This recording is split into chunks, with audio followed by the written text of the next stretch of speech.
Hello बच्चों, good morning. Welcome to our classes. तो बच्चों, आज हम देखते हैं क्लास 8 का चैप्टर नंबर 11 है साइंस का, फोर्स एंड प्रेशर। तो बच्चों, इस चैप्टर में हम पढ़ेंगे फोर्स के बारे में बेसिकली, एंड प्रेशर। ये दोनों एक दूसरे से किस प्रकार इंटरएक्ट करते हैं और एक दूसरे पर किस प्रकार डिपेंडेंट होते हैं। तो चलो स्टार्ट करते हैं। जैसा कि आप क्लास 7 में पढ़ चुके हो अबाउट ऑब्जेक्ट मूवमेंट के बारे में, कि किस प्रकार कोई ऑब्जेक्ट है मूवमेंट करते हैं जब उन पर कोई प्रेशर अप्लाई किया जाता है। Do you recall how we can decide whether an object is moving faster than other, यानी कि हम किस प्रकार ये पता कर सकते हैं कि एक ऑब्जेक्ट है, कोई ऑब्जेक्ट फास्टर है किसी से या फिर वो स्लोअर है। What does the distance moved by an object in a unit time indicate, और एक यूनिट टाइम में कोई ऑब्जेक्ट कितना डिस्टेंस मूवमेंट करता है।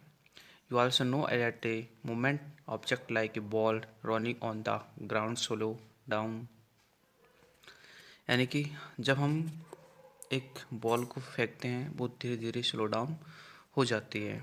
Sometimes it may change its direction of motion. It's also possible that the ball may be slow down, ठीक है, and also change it direction. Have you ever wondered what makes an object slow down और गो faster और change it direction और motion.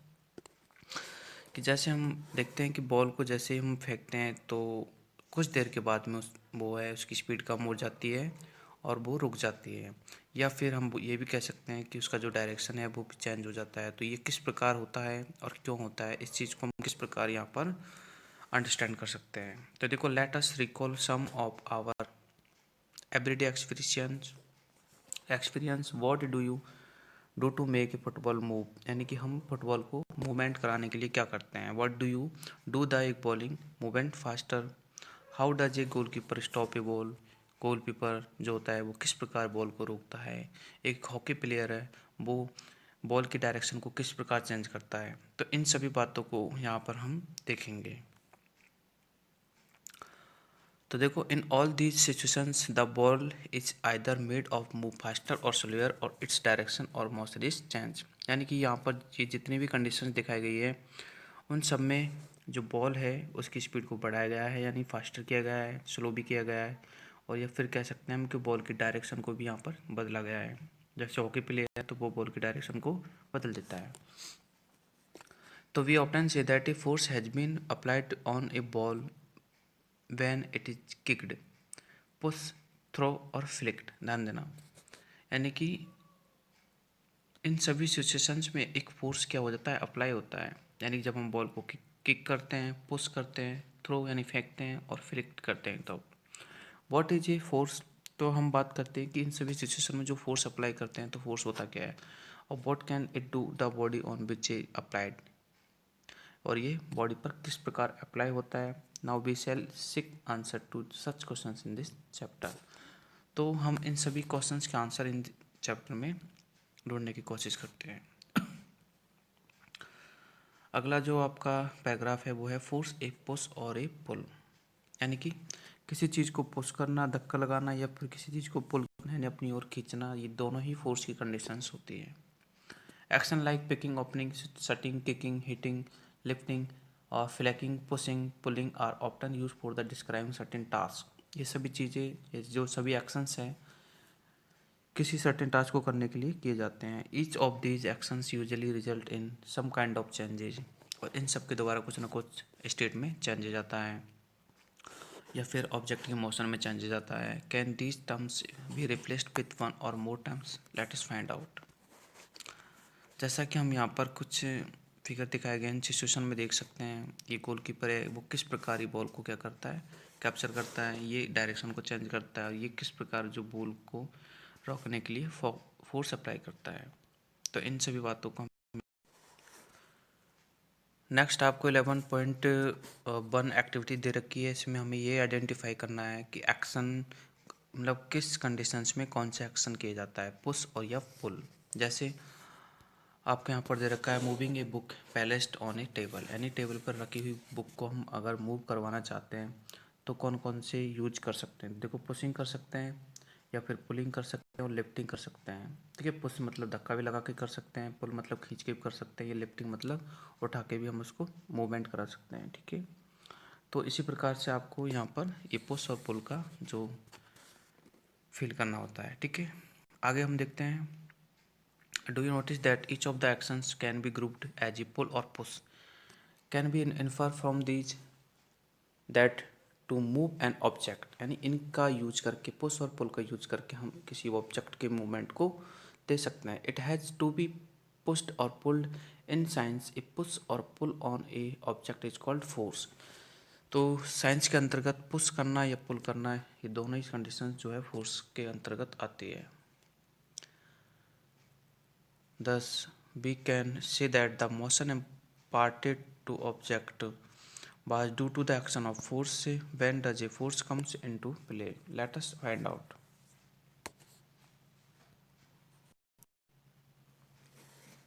अगला हम देख रहे हैं इसमें कि force are due to an inter reaction, यानी कि इंटर रिएक्शंस के कारण भी फोर्स अप्लाई किया जा सकता है। जैसा कि आप देख रहे हो, suppose a man is standing behind a stationary car, जैसा कि आपको यहाँ पर चित्र में दिखाया गया है। Will the car move due to his presence? Suppose the man now begins to push the car, that is, the apply a force on it. The car many being to move in the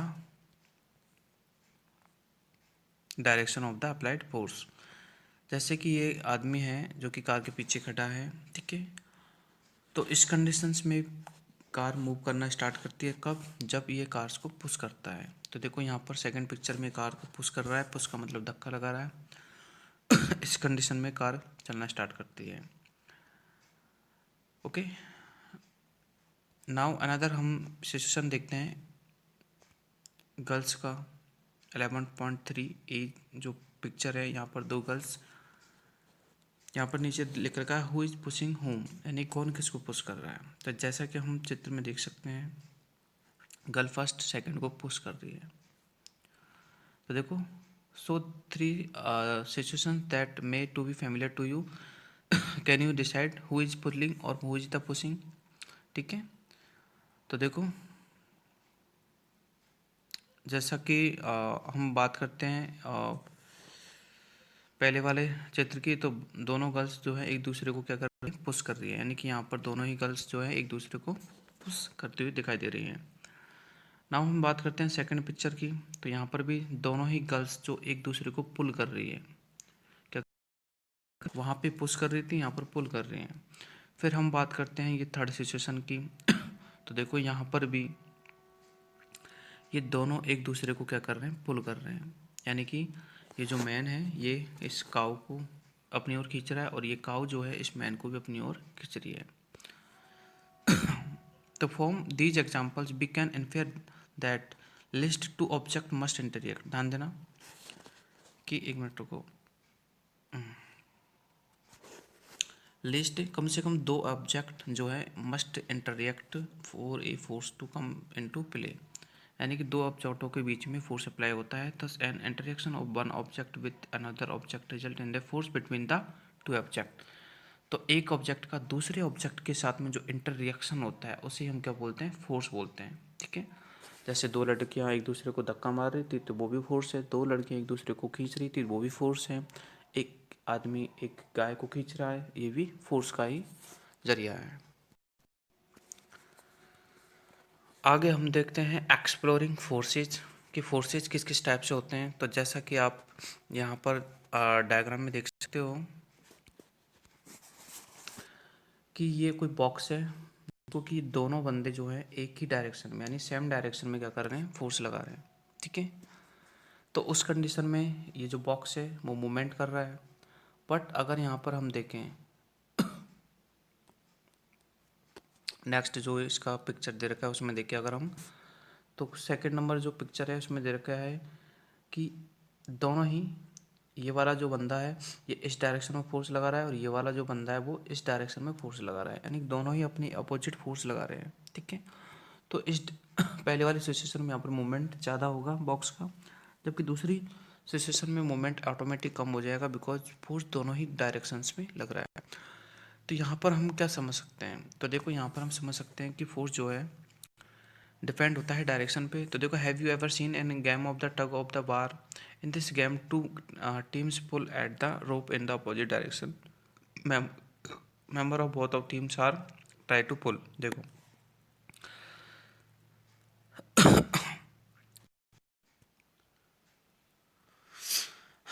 जैसा कि आप इस चित्र में देख रहे हो, यहाँ पर दो टीमें हैं और एक रस्सी, मतलब एक रोप है, रस्सी है, इसको अपनी अपनी ओर क्या कर रही है, पुल कर रही है।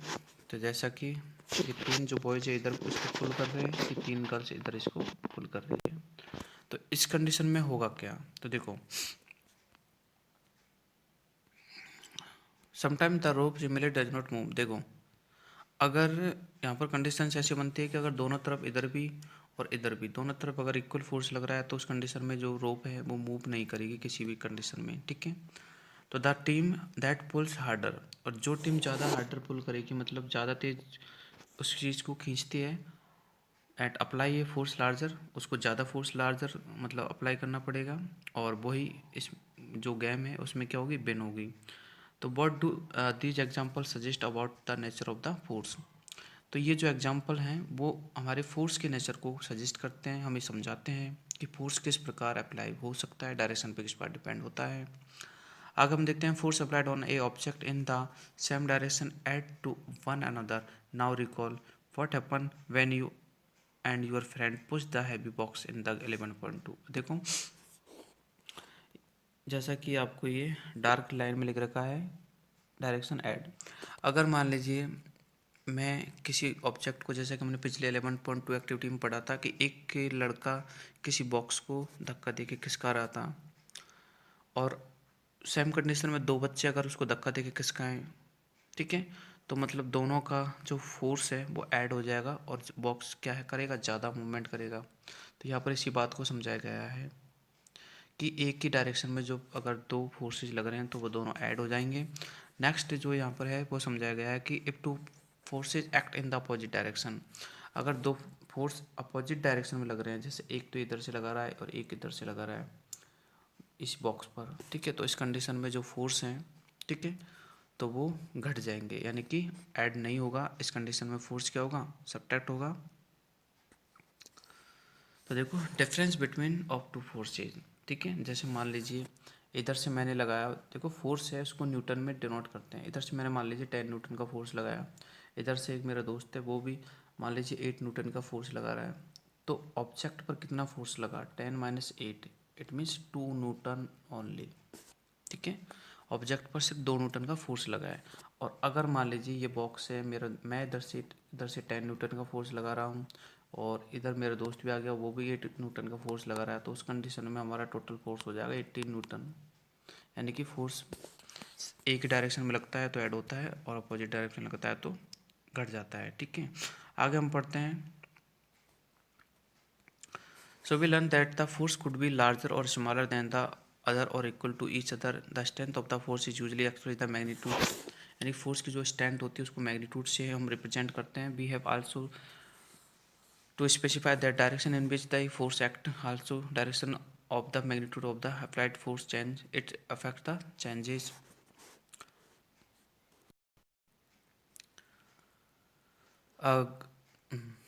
अगर यहाँ पर सपोज करते हैं कि हम अपोजिट फोर्स है, जैसे कोई ये बॉक्स है और इस पर एक मिनट, इधर से भी 10 न्यूटन का फोर्स अप्लाई हो रहा है और इधर से भी 10 न्यूटन का फोर्स अप्लाई हो रहा है, देन दोनों तरफ से इक्वल फोर्स अप्लाई हो रहा है, तो यहाँ पर जो फोर्स होगा वो क्या होगा, जीरो होगा। ऐसी कंडीशन भी यहाँ पर एक फॉलो होती है।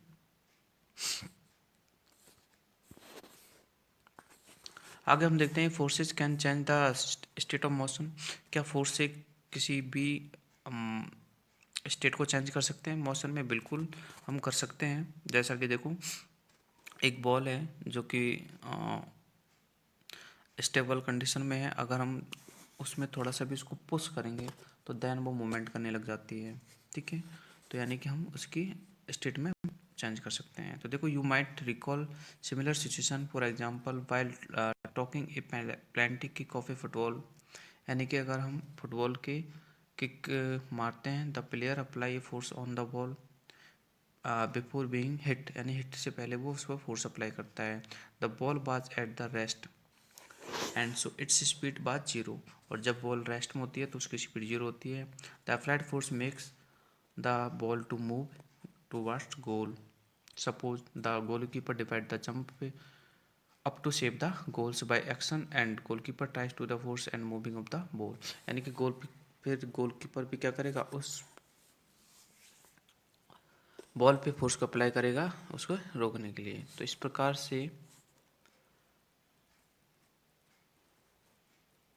अगर गोलकीपर उस बॉल को रोकने में सक्षम हो जाता है तो उस कंडीशन में बॉल की जो स्पीड होती है वो जीरो हो सकती है, या फिर कुछ हद तक डिक्रीज हो सकती है। दिस ऑब्जर्वेशन, तो देखो, this observation suggest that a force applied on A object make change its speed. यानी कि अगर हम किसी ऑब्जेक्ट पर फोर्स अप्लाई करेंगे तो वो उसकी स्पीड में क्या कर सकते हैं, बदलाव कर सकते हैं। If the force is applied on the object is in the direction of the motion, the speed of the object increase. और ये भी ध्यान से समझो, अगर फोर्स अप्लाई करते हैं मोशन की डायरेक्शन में, सपोज करो कि ये बॉल है जो इधर की तरफ मोशन कर रही है, मोशन मीन्स होता है गति कर रही है ऑलरेडी, और हम भी इसमें मान लीजिए इधर की तरफ भी इसको थोड़ा और धक्का मार देते हैं, तो उस कंडीशन में इस बॉल की जो है मोशन जो है वो क्या हो जाता है, इंक्रीज हो जाता है। ठीक है, तो यही यहाँ पर बताया गया है कि अगर हम डायरेक्ट मोशन की डायरेक्शन में अगर फोर्स अप्लाई करते हैं तो वो इंक्रीज हो जाता है। In the force in applied in the direction of the opposite to the direction of the motion, अगर मोशन से अपोजिट डायरेक्शन में अगर हम फोर्स अप्लाइड करते हैं तो देन जो हमारा स्पीड है ऑब्जेक्ट का वो डिक्रीज होता है। सपोज करो कोई बॉल है, एक मिनट,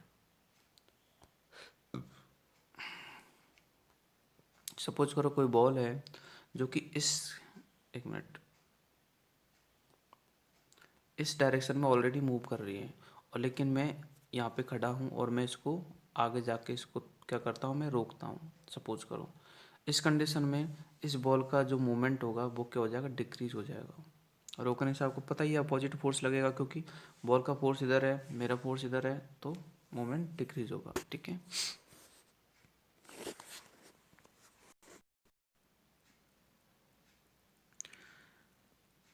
जैसा कि आप इसे डायग्राम में देख सकते हो कि ये जो टायर है तो इसका जो सर्कुलेशन है वो इधर की साइड है, लेकिन बच्चा फिर भी इस पर फोर्स लगाया जा रहा है। उस कंडीशन में इस टायर का जो स्पीड है वो क्या हो जाएगा, बढ़ जाएगा। ठीक है, क्योंकि मोशन की डायरेक्शन में फोर्स लग रहा है, मोशन भी इधर है और फोर्स भी इधर ही लगा रहा है बच्चा।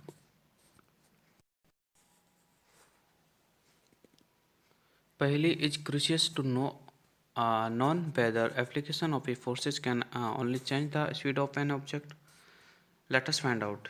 पहली कह रही है कि भी क्या फोर्स की एप्लीकेशन के द्वारा हम सिर्फ फोर्स की स्पीड को ही बदल सकते हैं, क्या कुछ और नहीं कर सकते। तो देखो हम फाइंड आउट करते हैं। जैसा कि आप इन दोनों फिगर्स में देख रहे हो, यहाँ पर क्या है कि एक बॉल है,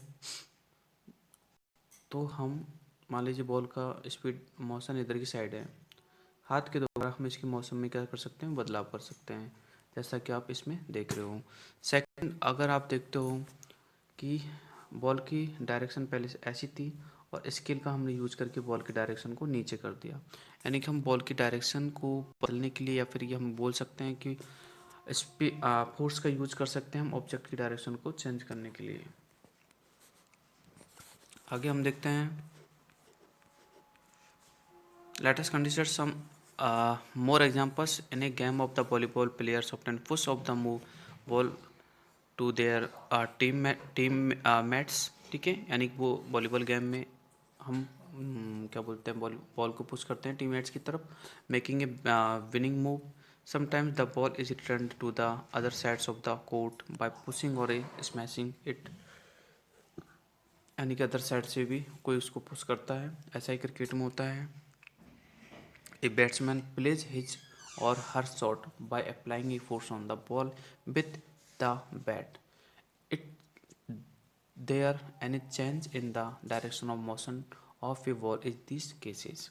यानी कि जैसे जो खिलाड़ी होता है क्रिकेट में वो भी बॉल की मोशन को चेंज करता है। ठीक है। तो इन एप्लीकेशन से हम पता लगा सकते हैं। तो आगे देखो, ए change in either the speed of an object of A direction of object. तो पहले कह रही थी ना कि क्या भाई बदलाव सिर्फ स्पीड में होता है। तो देखो हम यहाँ पर हम इस चीज़ को समझते हैं कि बदलाव आखिर किस किस में हो सकता है। तो चेंज जो होता है पहला तो होता है स्पीड एंड ऑब्जेक्ट, यानी कि किसी ऑब्जेक्ट की स्पीड में बदलाव हो सकता है। फर्स्ट सेकंड पॉइंट है डायरेक्शन में भी बदलाव हो सकता है। ठीक है। और थर्ड पॉइंट है दोनों में ही बदलाव हो सकता है। बिल्कुल सही है। ठीक है। और आगे देखते हैं हम, in describe as change in its state of motion. thus a force may bring a change in the state of motion and the object, यानी कि उसके मोशन के स्टेट को भी बदल सकते हैं। ठीक है। आगे देखो, स्टेट ऑफ मोशन क्या होता है। The state of motion of an object is described bye its speed and the direction of the motion. कि डायरेक्शन की कोई भी ऑब्जेक्ट है उसकी डायरेक्शन, मोशन की डायरेक्शन किस मतलब डायरेक्शन में वो मूव कर रही है और किस हिसाब से मूव कर रही है। ठीक है। तो these state are in rest is condition to be the state of zero. यानी कि अगर कोई चीज़ बिना मूवमेंट के पड़ी है तो इस कंडीशन में हम उसकी जो स्टेट है उसको जीरो स्पीड से मेजर करते हैं। An object may be at rest और in the motion, both are in the state of motion. ठीक है। तो यहाँ पर दो जो स्टेट होती है, एक तो होती है रेस्ट। रेस्ट मतलब जब कोई भी फोर्स अप्लाई नहीं होता है, और दूसरी होती है इन मोशन, जब कुछ फोर्स किसी डायरेक्शन में अप्लाई होता है। ठीक है। आगे देखते हैं हम, does it means that the application of a force would always result in change in the state of motion of an object. Let us find out. It's a common experience that many a time application of the force that not result in change in the state of motion. For example, a heavy box. Heavy जो box होता है may not move at all even when you apply the maximum force that you can accept. Again, no effect of force is observed when you try to push a ball. यानी कि जब कोई भारी box होता है उस condition में हम उसको धक्का लगाते हैं और हम उस पर धक्का लगाने मतलब उसे मूवमेंट कराने में एप्लीकेबल नहीं होते हैं। मान लीजिए हमारा फोर्स कम होता है, उस कंडीशन में हमारा वर्क भी क्या होता है, जीरो होता है, और हमारा फोर्स भी जीरो होता है। सपोज हम एक दीवार को धक्का मार रहे हैं और दीवार हमारे धक्के के कारण अपनी जैसे मूवमेंट नहीं कर रही या फिर नहीं हिल रही है, उस कंडीशन में हमारा फोर्सेज भी जीरो है और वर्क भी जीरो है। इस फोर्स से कैन चेंज द मोशन के बाद हम देख रहे हैं कि एक फोर्स से और भी क्या क्या हो सकता है। देखो मौसम में बदलाव हो गया। ठीक है। यानी मौसम में चेंजेज आ सकता है। नेक्स्ट जो हम देख रहे हैं वो देख रहे हैं, force can change the shape of A object. कि हम किसी ऑब्जेक्ट की शेप को चेंज करने के लिए भी फोर्स का यूज कर सकते हैं। जैसा कि आप यहाँ पर देख सक रहे हो कि यहाँ पर फिगर में ये आटा जो गूंद रहा है, यानी कि हम इसके लम्फ को डो में कन्वर्ट करते हैं, उसके बाद चपाती बनाते हैं। तो देखो जो आटे की शेप है वो by the using force change होती रहती है। सेकंड, यहाँ पर भी जो ये सीट है इसकी फोर्स के कारण शेप चेंज हो रही है। फिर आगे हम बात करते हैं, रबर बैंड है। ठीक है। अगर हम उसको पुल करेंगे यानी खींचेंगे तो उसकी शेप में चेंज होगा। और यहाँ पर हम बात करते हैं कि दो कार्डबोर्ड्स के बीच में हमने कुछ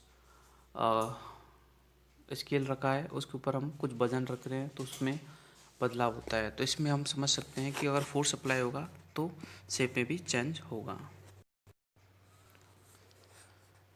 What do you conclude from the activity of 11.2? What happens when you apply a force say on an inflated balloon by the pressing it between your palm?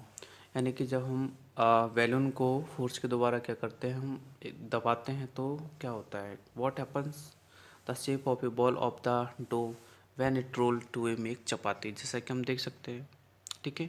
तो हम इन चीज़ों से यहाँ समझ सकते हैं कि फोर्स ऑन ए ऑब्जेक्ट में चेंज इट्स शेप, यानी कि फोर्स के कारण इनकी शेप में बदलाव आता है। Having perform all the above activity would you have the release that the, देखो ये कुछ पॉइंट्स है वो देख लो आप। पहला पॉइंट ये है कि made object move faster from rest. Force से क्या क्या हो सकता है वो यहाँ पर कुछ पॉइंट नोट कर रखे हैं हमने, इन चीज़ों को देखो, बहुत इंपॉर्टेंट है। कि पहली बात तो कोई भी ऑब्जेक्ट रेस्ट में है तो उसको मूवमेंट करा सकते हैं। दूसरी बात, मे change the speed of an object, यानी कि एक मूविंग ऑब्जेक्ट की स्पीड को हम बदल सकते हैं, डिक्रीज और इंक्रीज दोनों ही कर सकते हैं। और थर्ड पॉइंट है, मे change the direction of the motion, और मतलब ठीक है, हम डायरेक्शन को चेंज कर सकते हैं, मोशन की डायरेक्शन को। एंड फोर्थ पॉइंट है, may bring about it change in the shape of objects, object की शेप में, जैसे कभी जस्ट हमने पढ़ा है, may cause some of all the these effects. ठीक है, may cause some of all the these effects. तो ये हम अप्लाई फोर्स अप्लाई करके कर सकते हैं। आगे हम देखते हैं, while a force may cause one or more of three facts, it is important to remember that none of these actions can take place without the action of a force.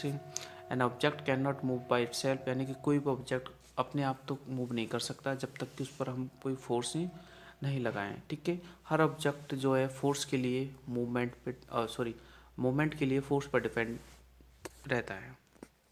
आगे हम बात करते हैं फोर्स के type के बारे में, तो पढ़ते हैं इसमें कॉन्टैक्ट फोर्स पहला।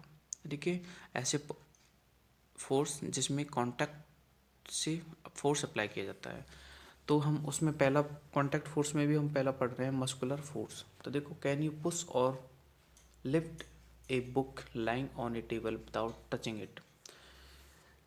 क्या आप ऐसा सोच सकते हो कि एक टेबल पे बुक रखी है, आप उसको बिना टच किए और उस पर फोर्स अप्लाई कर सकते हो।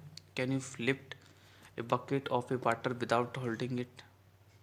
ठीक है, generally to apply force on an object your body has to be contact with the object, the contact में also with object calls contact force. तो ये सभी जो फोर्स है, जैसे कॉपी को धक्का मारना, बाल्टी को उठाना, इन सबों में हमारे बॉडी के पार्ट्स का यूज होता है, यानी कि हमारे बॉडी का उस ऑब्जेक्ट के साथ में कॉन्टैक्ट होता है, सो हम इसको कॉन्टैक्ट फोर्स कहते हैं।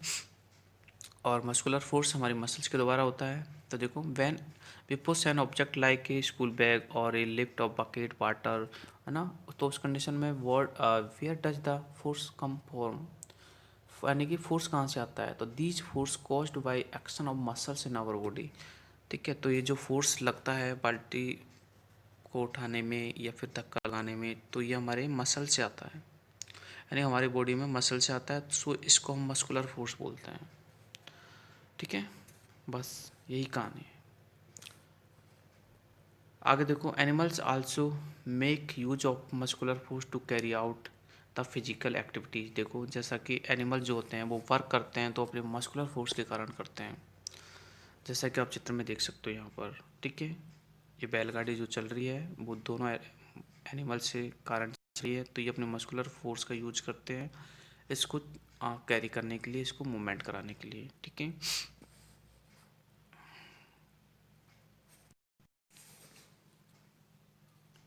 so muscular force can be applied only when it is contact with an object, यानी कि कांटेक्ट के कारण हम मस्कुलर फोर्स अप्लाई कर सकते हैं।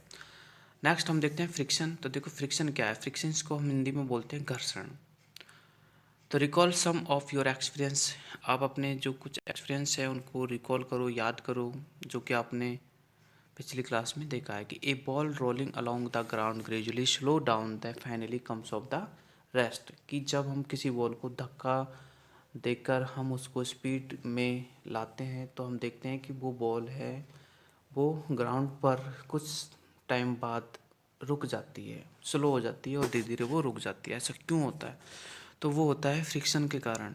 कि व्हेन वी स्टॉप्ड, जैसे मान लीजिए हम साइकिल में चला रहे हैं और हम पैडल देना छोड़ देते हैं तो साइकिल चलती है कुछ देर तक, उसके बाद में वो ऑटोमेटिक क्या हो जाती है, रुक जाती है। ठीक है, तो ये जो ऑटोमेटिक रुकने का जो कारण है वो है फ्रिक्शन। तो देखो, in all these situations no force appears to be acting on object.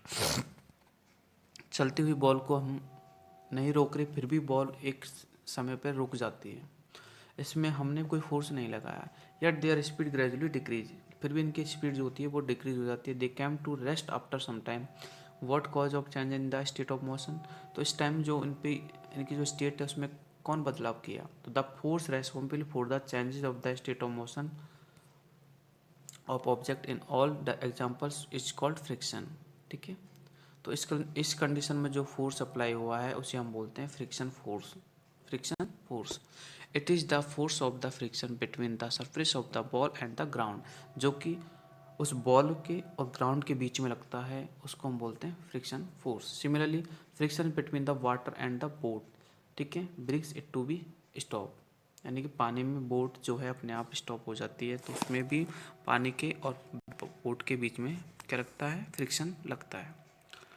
तो यानी कि कोई भी दो बॉडी है उनके बीच में हमेशा फ्रिक्शन फोर्स लगता है अगर वो कांटेक्ट में है। तो देखो, the force of a friction always act on all the moving object and its direction is always opposite to the direction, सबसे जो मोस्ट है वो है opposite of the direction. Since suppose करो हमारी बॉल जो है इस डायरेक्शन में फ्लो करती है, तो जो इस डायरेक्शन में बॉल का फ्लो है तो उस डायरेक्शन से यानी अपोजिट डायरेक्शन से फ्रिक्शन इसको क्या करता है, डिक्रीज करता है। यानी कि जो फ्रिक्शन फोर्स होता है वो हमेशा अपोजिट डायरेक्शन में लगता है।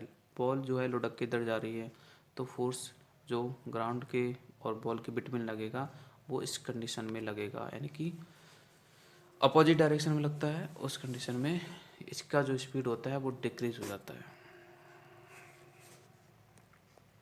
तो you may be wondered whether it is an essential for agent applying of a force।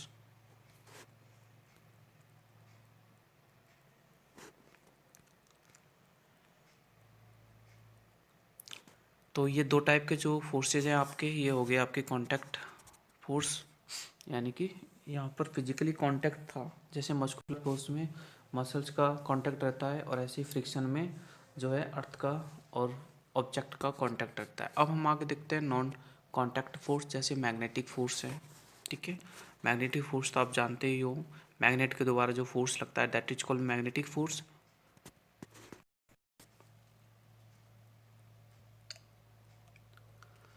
Magnetic force में ऑब्जेक्ट और के बीच में कोई कांटेक्ट नहीं होता है, इसलिए उसे हम non contact force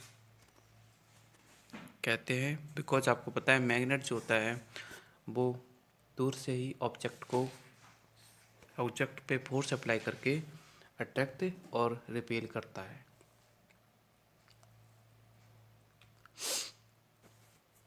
Thus the magnet on the rollers begins to move when the other magnet is brought near it।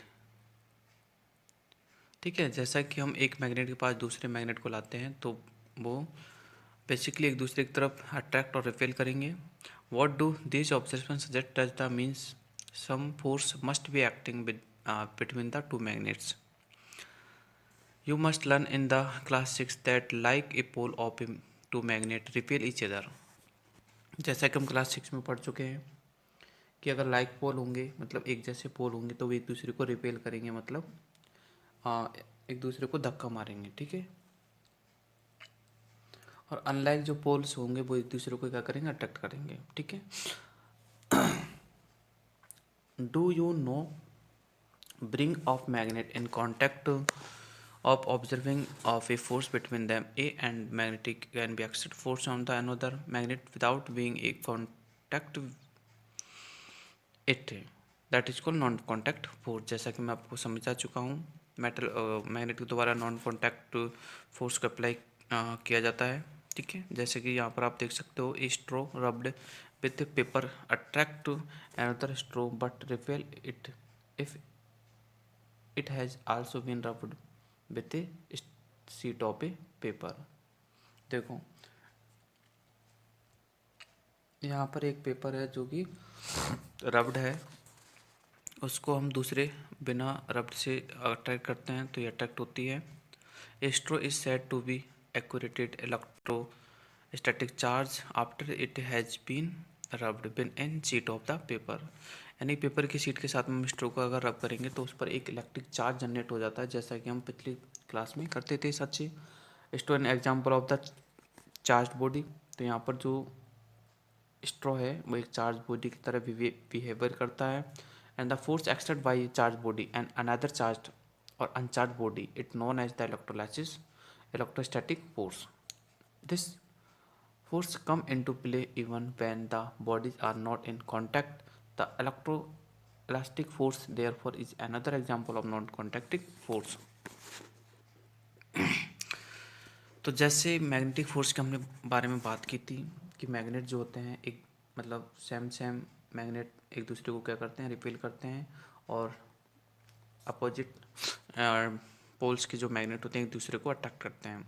उसी प्रकार हमारे पास एक और फोर्स होता है जिसको हम बोलते हैं इलेक्ट्रोस्टैटिक फोर्स, जो कि चार्जिंग से रिलेट होता है, यानी कि जब एक चार्ज बॉडी को दूसरी अनचार्ज या चार्ज बॉडी के साथ में अटैच किया जाता है तब ये फोर्स लगता है। और आगे एक और फोर्स के बारे में हम बात कर रहे हैं जो भी एक नॉन कॉन्टैक्ट फोर्स है, जिसको हम बोलते हैं ग्रेविटेशनल फोर्स, जो कि हम सब पे लगता है। आप जानते हो, जो कि पृथ्वी के द्वारा लगाया जाता है। तो you know about that a coin of a pen falls of the ground, यानी कि जब हम ऊपर की तरफ कोई कोइन को फेंकते हैं या फिर किसी चीज़ को फेंकते हैं तो वो ग्राउंड पे ही आके दोबारा गिरती है। ऐसा क्यों होता है? पेड़ से कोई फल टूटता है तो वो नीचे आता है, ऊपर क्यों नहीं जाता? तो ये सब किसके कारण होता है? ग्रेविटी के कारण होता है, जैसा कि आप पिछले क्लासेस में पढ़ चुके हो। तो when the coin is held your hand it is at rest, यानी जब कॉइन हमारे हाथ में होता है उस कंडीशन में वो रेस्ट होता है। As soon as it is released it begin to move downwards, ठीक है। तो जब हम उसको ऊपर तरफ फोर्स लगा देते हैं तो फिर वो नीचे आता है। तो ध्यान देना कि जब हमने उसको ऊपर तरफ फोर्स लगा के हमने ऊपर उसको किया तो उस टाइम तो हमने कांटेक्ट लगा के फोर्स कर दिया, मतलब हमने ऊपर ऊपर भेज दिया, लेकिन नीचे आने के लिए फोर्स कहाँ से लगा? हमने नहीं लगाया। तो ये फोर्स हमारी पृथ्वी के द्वारा लगता है और जिसे हम ग्रेविटेशनल फोर्स कहते हैं। ओके, और ये सिर्फ कोइन पे नहीं लगता है, ये हम सब पे लगता है। हम ज़मीन पे रह सकते हैं, ज़मीन पर चल सकते हैं, स्टैंड हो सकते हैं, ये सब ग्रेविटेशनल फोर्स के कारण ही हो सकता है, ठीक है। हर चीज़ ग्रेविटेशनल फोर्स के कारण इस पर हमारी अर्थ पर टिकी हुई है। तो ये सब कुछ होता है ग्रेविटी के कारण, और जस्ट हम उसको ग्रेविटी बोल सकते हैं। This is an attractive force, these forces of the gravity acts all object. अभी मैंने बात की थी downwards to the ground soon and open the tap, ठीक है। जैसे हमने नल का पानी खोला तो वो नीचे की ओर ही गिरेगा। Water in reverse flow downwards, यानी कि नदियों का पानी जो होता है वो डाउनवर्ड्स फ्लो होता है, ठीक है। अपवर्ड्स कभी फ्लो नहीं होता, यानी उल्टा कभी फ्लो नहीं होता। ऐसा नहीं नीचे से ऊपर जाता हो, नो, ऊपर से हमेशा नीचे आता है। तो ये भी ग्रेविटी के कारण ही होता है। तो gravity is not a property of earth alone. In fact every object in the universe whether small और large exist a force on इल every other object, this force is known as the gravitational force. यानी जो gravitational force के बारे में यहाँ पे बताया गया है कि ग्रेविटेशनल जो फोर्स होता है वो ओनली अर्थ पर ही अवेलेबल नहीं होता है, ठीक है। हर बॉडी एक दूसरे के ऊपर फोर्स लगाती है, इसी को हम ग्रेविटेशनल फोर्स बोलते हैं। चलो अब हम यहाँ पर फोर्स के बारे में बात कर चुके हैं, कॉन्टैक्ट फोर्स और हमने नॉन कॉन्टैक्ट फोर्स, दोनों ही यहाँ पर अच्छे से पढ़ लिए हैं। अब हम बात करते हैं कुछ प्रेशर की, क्योंकि हमारे चैप्टर का नाम था फोर्स एंड प्रेशर के बारे में, ठीक है। तो देखो, you have learn in the class 7 that strong bands during a storm और a cyclone can blow away even of the roof top, है ना। हमने पढ़ा था कि भाई जो आंधी आती है, मतलब जब स्टॉर्म आता है तो वो हमारे रूफ टॉप या फिर काफ़ी पेड़ों को नुकसान पहुंचाता है, क्योंकि हवाएं चलती है, प्रेशर बनाती है। You also learn that winds and cyclone are caused by the difference in the air pressure. और हमने ये भी पढ़ा था कि जो विंड्स होती हैं और साइक्लोन जो होते हैं वो एयर प्रेशर में डिफरेंस होने के कारण ही आते हैं। Is there any relation between pressure and force? Let us find out. तो हम ये देखते हैं क्या फोर्स में और प्रेशर में कोई रिलेशन होता है? तो बिल्कुल होता है। तो देखो, जैसा कि आप नीचे एक्टिविटी देख रहे हो, एक try to push a nail into a wooden plank और बाय इट्स हेड। अगर हम एक कील को लकड़ी में पुश करते हैं या फिर डालते हैं तो इस टाइम कौन कौन से यहाँ पर फोर्स यहाँ पर अप्लाई होते हैं। तो देखो अगर हम आप इसको नॉर्मली डालेंगे तो नहीं जाएगा, तो इसलिए हमें बाय हैमर का यूज करके इसको यहाँ पर प्रेशर बनाया जाता है ताकि ये जो कील है आराम से इस वुडन बॉक्स में आ जा सके। ठीक है, और हम आगे और एग्जांपल देख लेते हैं। जैसे try cutting vegetable with in blunt knife then with a sharp knife which is easier. अगर आप मान लीजिए कुछ फ्रूट्स वगैरह काट रहे हो तो आप एक तो ब्लंट मतलब जिसमें धार ना हो उस वाले चाकू से काटिए, और एक शार्प यानी पैने चाकू से काटिए। तो आसान कौन सा रहेगा? आसान रहेगा कौन सा? Sharp, not blunt. तो इसी प्रकार do you get the feeling that the area over which of a force is applied. Example जैसे pointed end the nail play a role in the making these task easier. तो ये जो task होते हैं, suppose करो हम ऐसी कील ले जिसका निचला पार्ट पॉइंटेड ना हो, तो क्या वो ईजिली उसमें प्रेस हो जाएगी? तो बिल्कुल नहीं। ठीक है, इजीली फ्रेश होने के लिए पॉइंटेड का होना बिल्कुल ज़रूरी है। तो the force acting on a unit area of a surface is called pressure. तो यानी कि प्रेशर हम किसको कहते हैं? एक यूनिट एरिया पर जो फोर्स लगता है उसी को हम क्या बोलते हैं?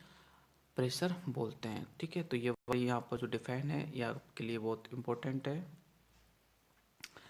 और नीचे जो आपका एक फॉर्मूला दे रखा है तो वो भी आपके लिए ज़्यादा इम्पोर्टेंट है। प्रेशर P इक्वल टू होता है F/A। आप इसको ऐसे भी बोल सकते हो, pressure P equal to F/A यानी फोर्स अपॉन एरिया। यानी प्रेशर को अगर आपको काउंट करना है कि किस पर्टिकुलर एक्टिविटी में कितना प्रेशर लगाया तो आप उसका फोर्स देखिए, और कितने एरिया पे लगाया वो देखिए। तो देखो यहाँ पर मैं आपको समझा ही देता हूँ कि P इक्वल टू होता है फोर्स अपॉन एरिया। अब ध्यान देखो, एरिया जितना कम लोगे फोर्स उतना ही प्रेशर उतना ही ज़्यादा होगा। ठीक है, और अगर आपने एरिया ज़्यादा ले लिया तो प्रेशर बहुत ही कम हो जाएगा, फिर आपका प्रेशर नहीं लगेगा। ठीक है, और एरिया ऑफ प्रेशर जिस प्रकार यहाँ पर रिलेट हो रहे हैं उसी प्रकार फोर्स भी रिलेट होता है। यानी कि अगर फोर्स आपको कम लगाना है तो एरिया आपको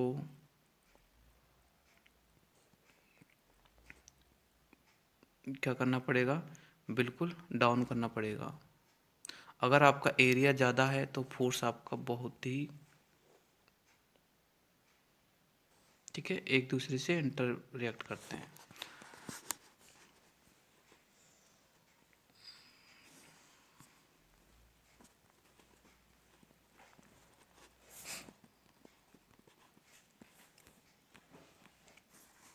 आगे देखते हैं हम बूझो क्या कह रही है।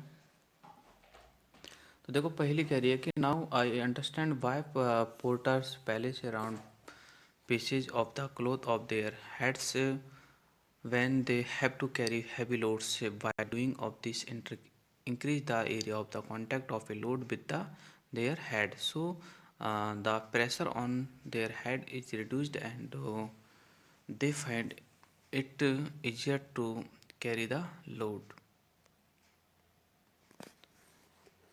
ठीक है, यानी कि ये जो पोर्टर है वो हैवी लोड को किस प्रकार कैरी करते हैं यहाँ पर ये दिखाया गया है।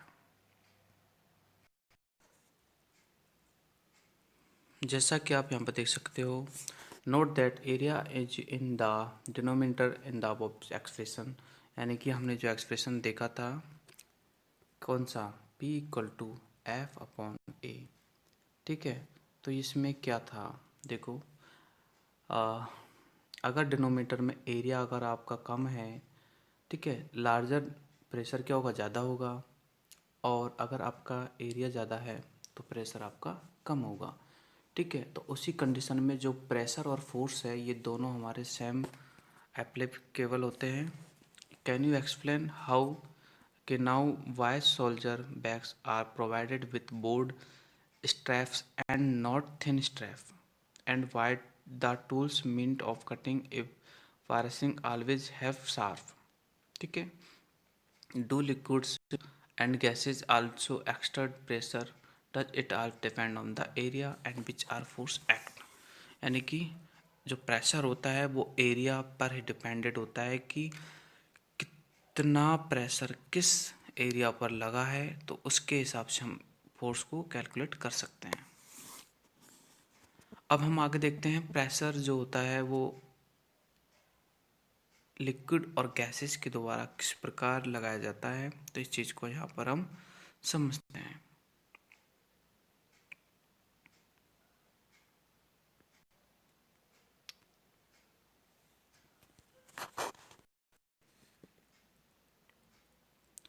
तो इस बात को समझने के लिए हम देखते हैं एक्टिविटी जो 11.8 है।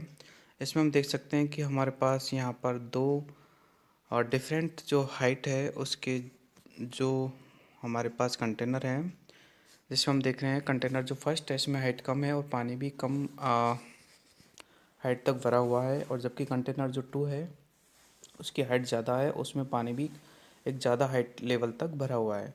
तो हम यहाँ पर ये चीज़ समझ सकते हैं कि जो प्रेशर होता है वो हाइट पर भी डिपेंडेड होता है, बिकॉज ऑफ जो पिक्चर जो फर्स्ट है इसमें कम हाइट के कारण देखो इसमें जो नीचे बैलून जो बन रहा है या फिर उसमें क्या प्रेशर कम है, तो ये कम ब्लैगिंग हो रहा है, और इसमें प्रेशर ज़्यादा है इसलिए ये ज़्यादा ब्लैगिंग कर रहा है।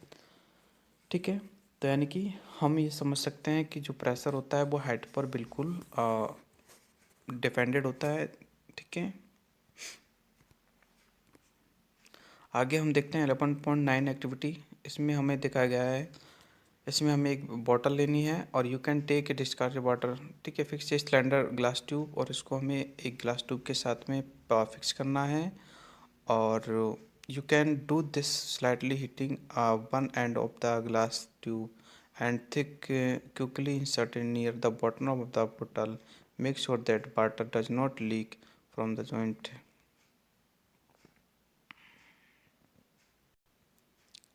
What do you observe? Why does the rubber? देखो इसमें क्या करना,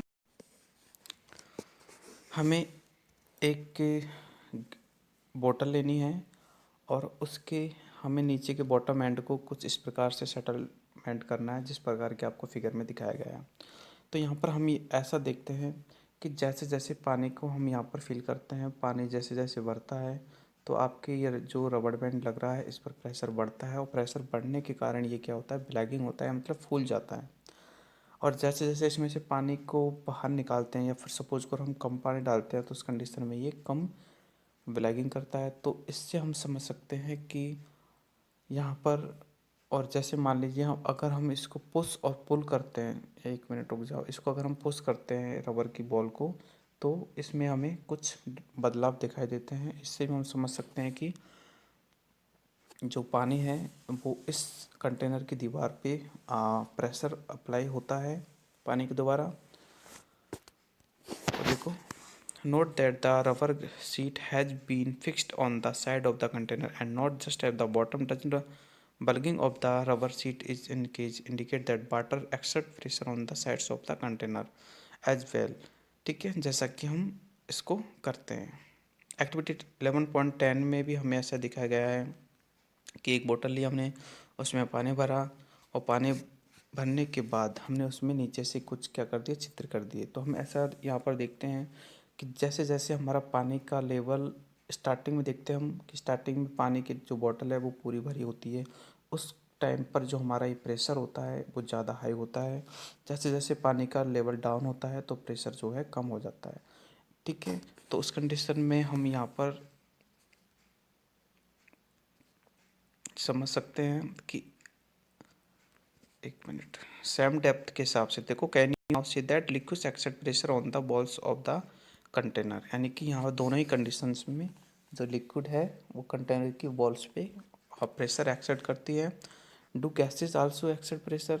अब हम लिक्विड का देख लिया, अब हम ये देखें कि क्या गैस भी प्रेशर डालती है walls of the container. Late us find out. तो देखो ये पूजा क्या कह रहा है, I have seen fountain of the water comes opening of the leakage joint and the holes in the pipe supplying of water. It not due to the pressure exerted by the water on the walls of the pipe. तो देखो when you inflate a balloon, जब हम balloon को फुलाते हैं, why do you observe to close its your mouth, what happens when you open the mouth and inflated balloon, suppose you have a balloon which has holes. अगर मान लीजिए कि भाई जो आपने जिस बैलून को आप में हवा भर रहे हो, अगर वो पहले से ही मान लीजिए उसमें एक आध छिद्र हो रहे हैं, तो क्या आप उसको फुला सकते हो? नो, बिकॉज ऑफ आपकी जो हवा है उस बैलून की बॉल्स पे प्रेशर डालेगी और उस प्रेशर के कारण हवा पर बॉल्स पे प्रेशर के कारण जो है हवा उन छिद्रों से बाहर निकल के जाएगी।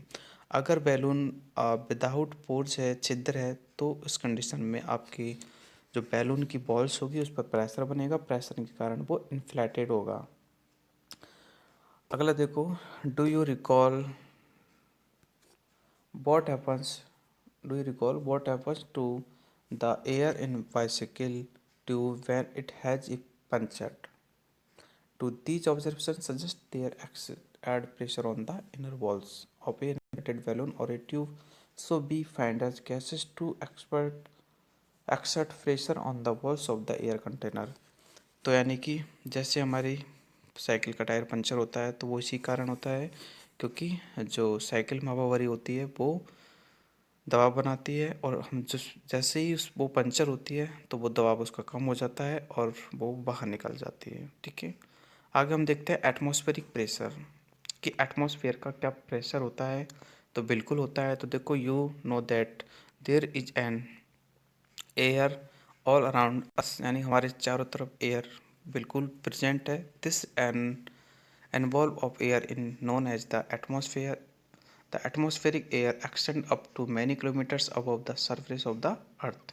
The pressure exerted by this air is known as the atmospheric pressure. यानी कि एटमॉस्फेयर एयर पर जो प्रेशर होता है वो एटमॉस्फेरिक प्रेशर कहलाता है। We know that pressure is, अब जैसा कि हम पहले पढ़ चुके हैं, प्रेशर क्या होता है, एफ अपॉन ए होता है, यानी कि फोर्स अपॉन एरिया। ठीक है, तो be imagine that unit area and a very long cylinder standing on a filled with air, then the force of gravity on the air is cylinder is not atmospheric pressure। जैसा कि आप यहाँ पर देख सकते हो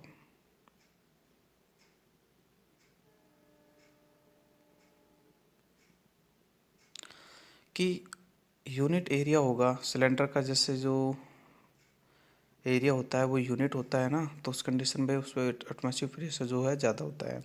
बट हाउ लार्ज और small is the atmospheric pressure, let us get an ideal about its magnitude. देखो 11 जो 0.11 एक्टिविटी है उसको देखते हैं हम। Take a good quality rubber sticker, rubber sucker, ठीक है, जैसा कि जो कि ये रबर सुकर है, and it looks like a small rubber cup. Press it hard on a smooth plain surface, does it stick to the surface? तो ये सरफेस के साथ में स्टिक होता है, चिपकता है। Now try to pull it off the surface, can you do it? मतलब क्या हम इसको ऊपर खींच सकते हैं? तो a rubber sticker pressed on a surface, जैसा कि अब दिखाया गया है। तो when you press the sucker, most of the air between the its cup and the surface escape out. This sugar stick to the surface because of the pressure of the atmospheric act on it।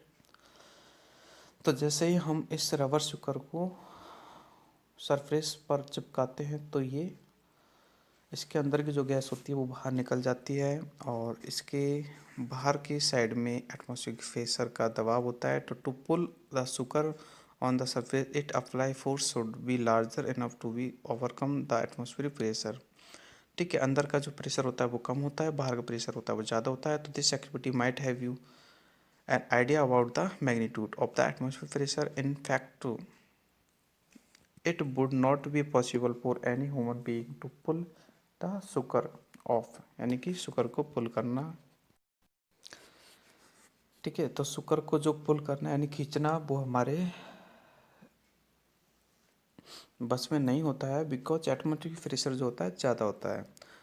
अब ये जो वो जो कह रहा है कि if the area of the my head is 15/15, how much force air will be exert on my hand. तो देखो, there the force due to the air is a column of the height of the atmospheric and the area 15/15 is near by equal to the force of the gravity on object is mass of the 2 to 5 kg, यानी कि 2250 Newton, क्योंकि 1 kg में 100 करीब Newton होता है।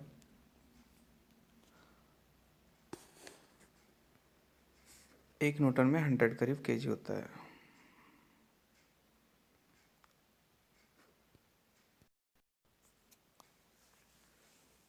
1 kg में 10 Newton के करीब होता है, तो ये 2250 न्यूटन के करीब हो जाएगा। तो the reason we are not crushed under this force और gravity in this pressure inside our body is also equal to the atmospheric pressure and balance the pressure of the outside. तो देखो, हम outer जो हमारा pressure होता है atmosphere, उसको balance करना बहुत ही यहाँ पर ज़रूरी होता है। ठीक है, pressure of the atmosphere on the over head. तो देखो, जैसा कि ये लड़का है इस चीज़ को बैलेंस कर रहा है, तो इसके लिए इन दोनों को होना ज़रूरी होता है, इक्वल होना। ठीक है, आगे हम देखते हैं, डिड यू नो। देखो, इस चीज़ को और पढ़ लेते हैं कि ओट्टो बॉन, जो कि ग्री के एक जर्मन साइंटिस्ट थे, on 17th century invention a pump to exert air out of a vessel. With the help of the this pump he demonstrated dramatically of a force of air pressure. He joined two hollows metallic, उनको उसने join किया, जैसा कि आप देख सकते हो यहाँ पर चित्र में। और यहाँ पर इसने then he employed 8 horses on each hemisphere, मतलब 8 घोड़े इधर लगा दिए और 8 घोड़े इधर लगा दिए। ठीक है, so great is the force of air pressure that our hemisphere could not be pulled apart.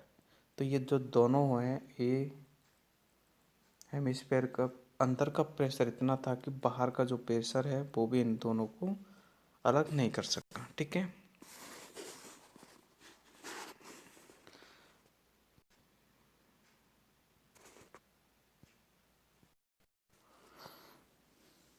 इस चीज़ से हम ये समझ सकते हैं कि अगर किसी ऑब्जेक्ट की इंटरनल जो फोर्स होता है या फिर इंटरनल जो एटमॉस्फेरिक दबाव होता है, अगर वो कम होता है, तो बाहर का एटमॉस्फेरिक दबाव अगर ज़्यादा आता है, उस कंडीशन में एटमॉस्फेरिक दबाव ज़्यादा ही रहता है। तो अगर हमें किसी चीज़ को बैलेंस करना है, तो इसका मतलब ये है कि हमें अपने बॉडी के इंटरनल फोर्स और एटमॉस्फेयर के आउट फोर्स जो होता है, आउटर फोर्स, इन दोनों को बैलेंस करना ज़रूरी है। अदरवाइज एटमॉस्फेरिक फेयर ज़्यादा होगा उस कंडीशन में, जैसा कि शुक्र के कंडीशन में हुआ था। तो शुक्र जो वो क्या बोलते हैं, एयर जो शुक्र था, उसमें क्या हुआ था कि अंदर का जो एयर है वो पूरी तरह से बाहर निकल जाता है और उसके सरफेस का एयर है वो भी बाहर निकल जाता है। उस कंडीशन में एटमॉस्फेरिक जो प्रेशर होता है उस पर ज़्यादा होता है। ठीक है, इस कंडीशन से वो क्या है, उसको हम पुल आउट नहीं कर सकते हैं, इजीली हम नहीं खींच सकते, और उसको पुल आउट करने के लिए हमें बहुत ज़्यादा फोर्स अप्लाई करना पड़ता है। ठीक है, तो आज आपके सेशन में आपके चैप्टर कंप्लीट होता है।